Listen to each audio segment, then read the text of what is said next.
So I was playing around with this new project.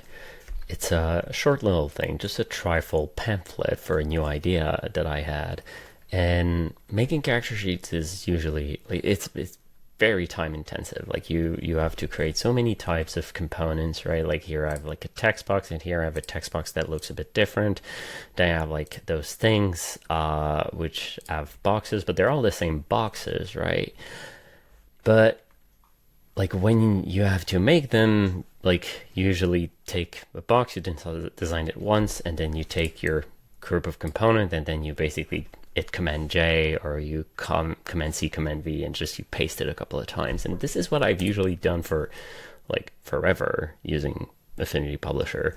But I just discovered something while talking with the folks in Affinity on threads, and I think it's the most underrated feature of this software. I don't know, like I think master pages and global colors are also like extremely powerful. This comes like right after it. If not, like the three together is what makes this thing a powerhouse of a software.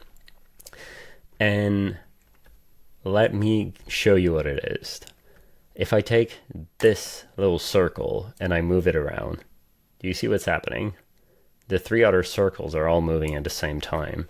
If I take this little dot and I move it around, if I make it bigger, do you see how all those aspect boxes are all updating all at once? Or if I go all the way to the down here and I take this text box and I move it to the left, do you see they all move together? So those things are called symbols. And the way that I see them, that I would describe them, they're components that you can create and reuse, and you can change locally, but they all inherit the same parameters by default. So here's how you use them. You actually need more than Affinity Publisher to do that. You need this Affinity Designer.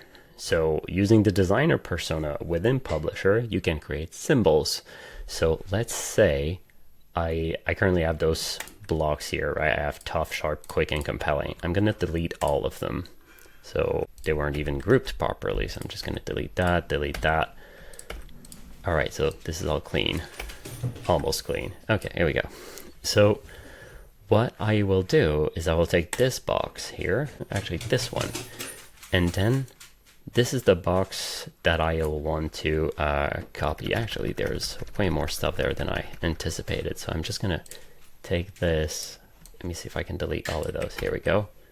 Then I'm gonna delete these as well. Now it should be clean. Okay, so I have a box here.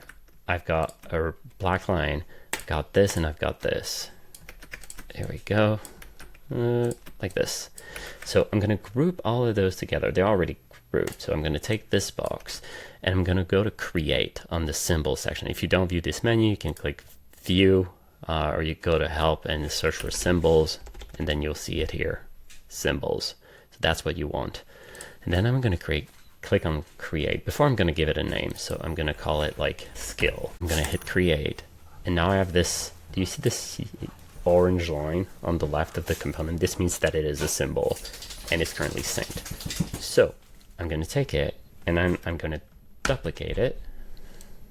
I'm going to drag it on the right.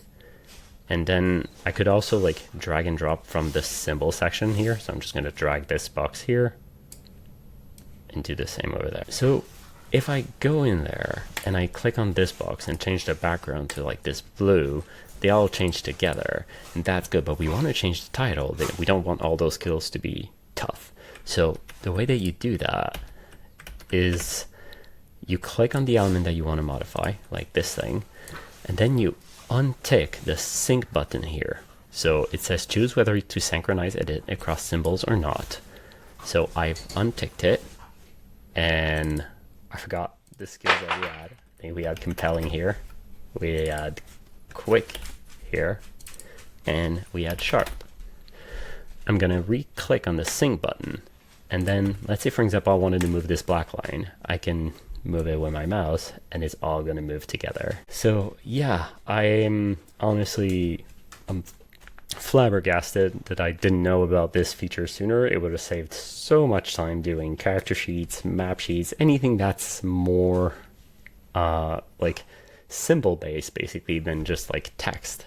And I know I'll be using it all the time. And yeah, if you have any suggestions for further videos, or if you need help using symbols, don't hesitate to drop a comment below. Thanks for watching.